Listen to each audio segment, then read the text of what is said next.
Hello, everybody, and welcome to Late Night Football. It's finished.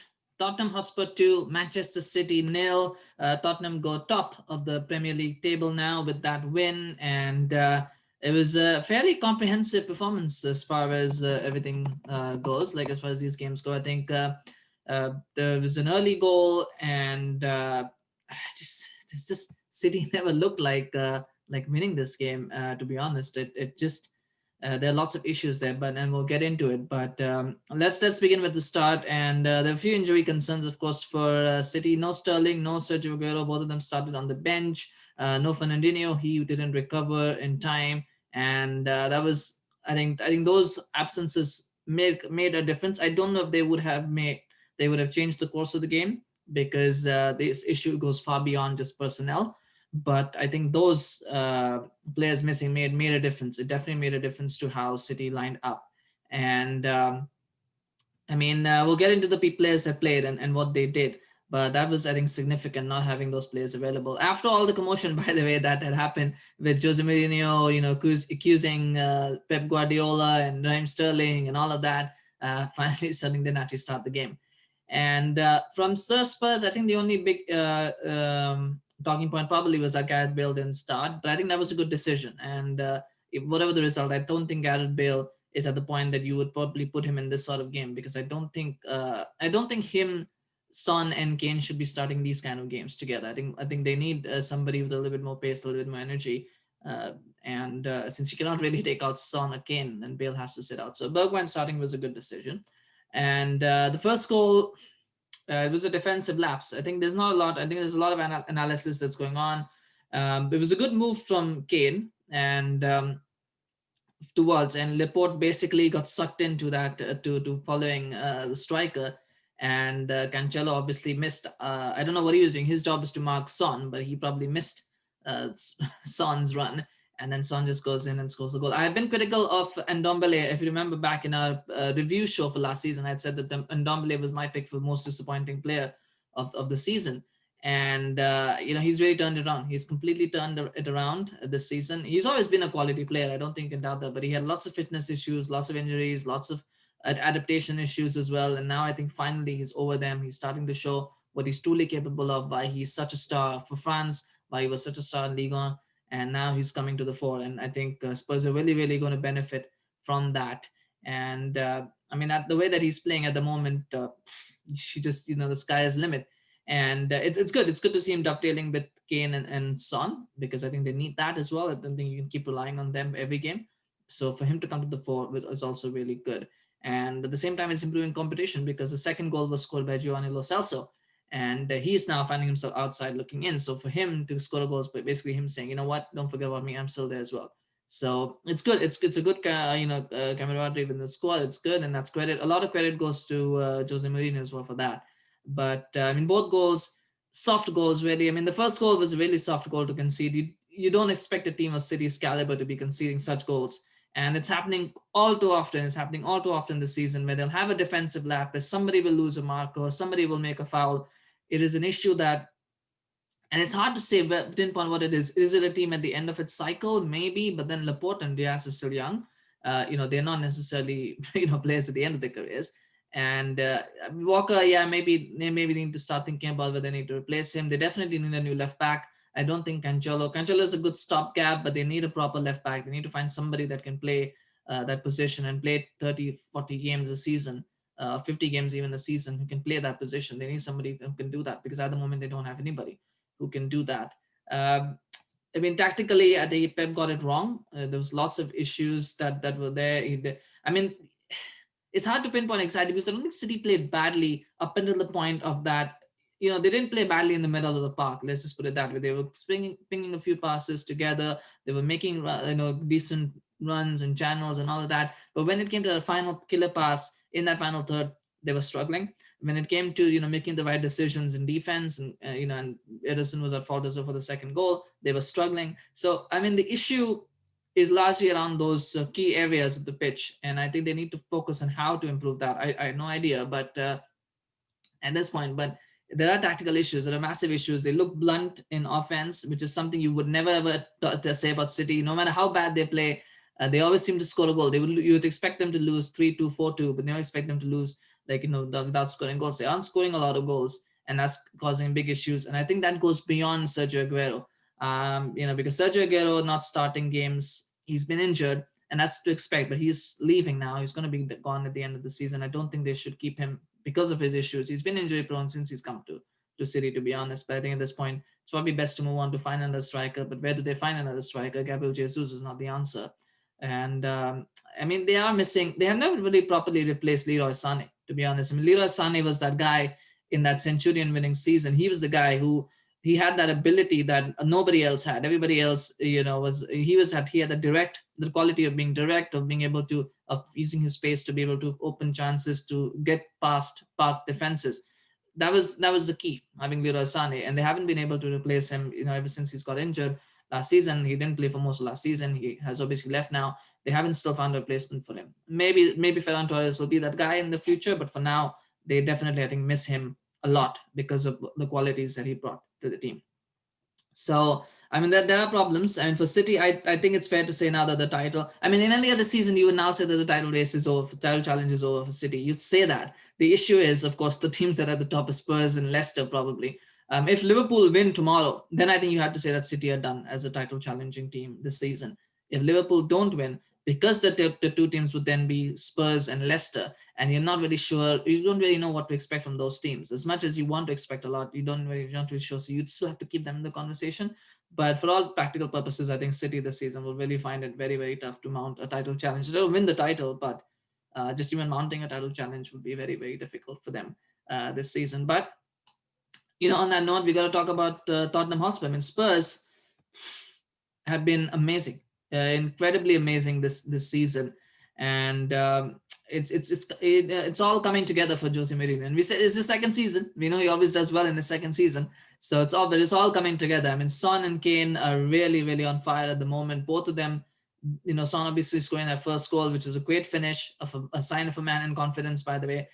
Kane scored again, making really, doing such a major part for that second goal, and then of course getting the assist. So they're really doing well. Things are coming together, and Dombele is of course playing well. I think Jose got his tactics spot on. I think he realized that, and this is again another issue. City normally, was so high intensity, play with such a high intensity, high tempo. Teams oftentimes, there was a reason why teams were scared to attack them, because they knew that if they opened up too much of space, they would, give City the opportunity to cut through. Now, because they're not that intense, teams are a little bit okay, or feel a little bit confident to go a little bit further up the pitch, a little bit more, take a little bit more chances, take a little bit of the initiative, and that's hurting City because they're not able to stop those counter attacks, those passes that are cutting through them, and that's creating major issues for City. But Spurs had it spot on. They got that initial goal, which is a good, nice piece of play, and then basically it was about sitting back, soaking up the pressure, and hitting them on the counter. It didn't work for most of the game, obviously, the counter-attacking part, but it worked once, and that's all you really need in a game. Once you get an early goal, that's all you really need. They did that fairly easily. And again, that's the issue City have had, and that's where they're missing Fernandinho, because Fernandinho is the guy who would have probably made that tackle on Kane, or made sure that the ball didn't get to Kane, that tactical fouling thing that we used to talk about all the time. That's where he's key. I don't think Rodri has replaced him effectively. I don't think Gundogan is the answer. So again, that is another key issue, and that's a key issue in that team, because if they don't have a player who can stop those counterattacks, who can organize the team to stop those counterattacks, then they're in deep trouble. And that's been shown time and time again. We're seeing it this season. That's what's happening. And they need, Fernandinho is nearing the end of his career as well. So they need they need to find someone who can play that role. Again, I don't know who the answer would be, but they need to look for someone. They definitely need to look for someone who can do that role. But all credit to Spurs again and again. Very solid defensively. You have to say that about Spurs. Very solid, very disciplined. There was a move in the first half, I believe, where Eric Dyer got the ball and he ran all the way to the halfway line, and then he sort of was tackled, and the ball went. He followed a couple of steps and then immediately went back because he realized he didn't want to go too far ahead. And that's discipline. And he could have easily been like, no, I'm going to try to challenge him, see if I can nick the ball off him or try and stop him. But no, he just remembered and he went right all the way back. He remembered his role. So that's discipline. And Jose has drilled that into the team. And that's what you want to see. You want to see that from Spurs. In terms of a title challenge for Spurs, I think they are in the conversation now. I think if we're going to keep City and Liverpool in that, then we have to keep Spurs in the conversation. And I think there is a genuine expectation now that they will mount a challenge for the title. They've done it before. They've struggled. I mean, imagine it's like 2015-16 all over again. If Leicester and Spurs are the two teams competing for the title, that could happen. But no, but I think they're definitely a good team. They have a good first 11, and they have a few parts in that second team with the likes of Bale, the likes of Lo Celso. Um, they've got players there that can come in and do a job as well. They might be out with, they might not have Alderweireld for a while, so that we'll have to see if Rodon can replace him as well. And then of course they've got Aurier and Doherty on the right back as well. So they have a few spots where they have some depth. So there's a good opportunity there for Spurs this season to try and challenge for the title. Particularly if Liverpool keep dropping points and City keep dropping points, then they can be there or thereabouts. They can really be very, very close. If not win the title, they'll definitely be very, very close.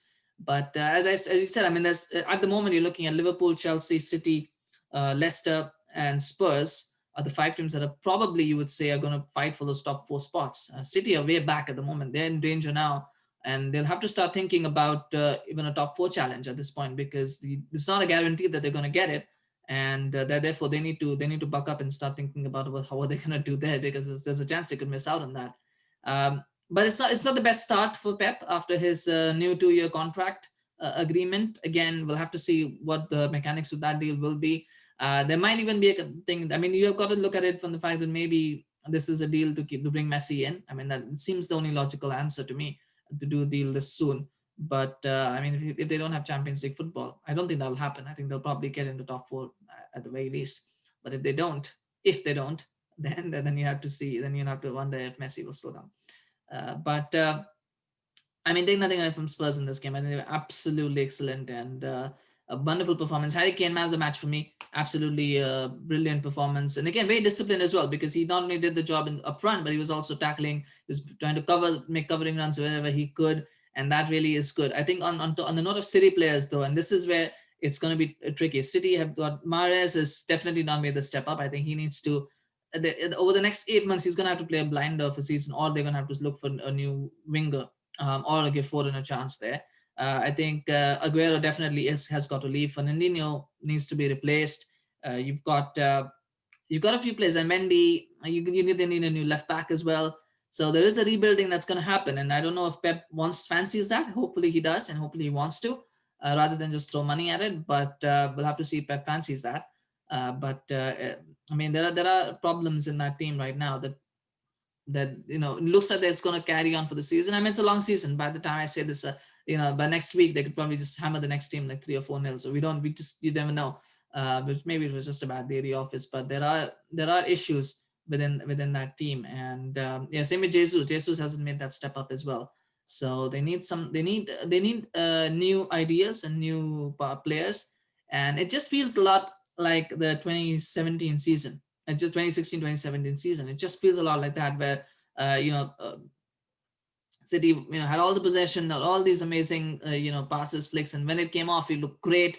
But then there were games where they would just look blanked and I'll run out of ideas, like what are we supposed to do, because nothing would work, and they would lose games that you would expect them to win and struggle there. So it's looking a bit like that. It's looking a bit like pre-Centurion City right now, and it's fine. It's not that's how cycles go, and teams improve and stuff. So.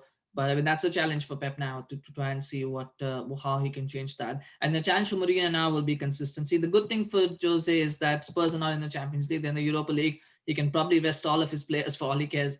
Particularly if I think if Spurs are going to win a title challenge, at some point they're going to have to decide, what, the Europa is not worth it, and start resting players. So they can rest players for full, weeks, for a full week's rest that they can give players that they will do. So that's the advantage in some ways for Spurs.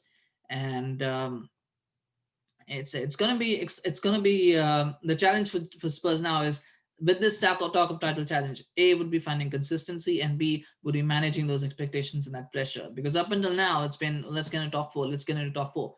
Now the pressure will change, where it's going to be, let's think of a title challenge, let's try and win the title. And Spurs have shown in the past that they're not able to cope with that pressure, with that stress. Whether they can do it this time that's ultimately going to determine whether they win the title or not. But they've got a good manager in Jose Mourinho who's going to be able to do them, to give them that edge that they've lacked in previous seasons. Whether that will be enough or not, we shall see. We'll know more as the weeks go. But a great win, 2-0 to Tottenham over Manchester City. Great win for Spurs. They go top of the table for now. Leicester or Liverpool can take it back if they get a favorable result. I think a draw will take Leicester back to the top of the table. Actually, probably not. Actually, just quickly take a look at the table. Let's quickly take a look at that and before we adjourn this one. And I think right now Spurs are on 20. Yeah, right. Chelsea, yes. So a win, Leicester need to win, or Liverpool need to win. A Liverpool win will not take them to the top of the table. Liverpool will be second if they win because of goal difference. But a Leicester win will take them back to the top of the table. So yeah, so I mean it's a great chance for Spurs to end this weekend on top actually, with all things considered. And it's good now that they've got 3 points. That takes them 3 points clear of City, and also means that they have not lost ground to Liverpool or Leicester. So that's important, or Chelsea for that matter. So yeah, there's big things coming ahead in the weekends. And we've got one more game left, and that's Manchester United against West Brom. I'm going to be here for the match reaction for that one as well. Once that is complete, no idea what's going to happen in that game, absolutely. But please like this video if you enjoyed it. Let me know in the comments what you thought of the game. Do you think City are coming to the end of a cycle? Do you think Pep Guardiola is the right man to deal with the issues that are coming up now? Can he do it? Can he not do it? And also feel free to subscribe to the channel if you're new, because we want to get to 120 subscribers by the end of this week, but we also want to make sure that you get notified of videos as soon as they launch. So if you subscribe, you can get those notifications. We're going to do we've still got a few more to come today and tomorrow. So please remember to subscribe so you can get notified. Thank you so much. Have a good rest of the day. Enjoy the next game if you're going to watch that. And if not, then enjoy the rest of your weekend. And congratulations to all the Spurs fans, and enjoy this time on top. And we'll see you again very, very soon. Take care. Bye-bye.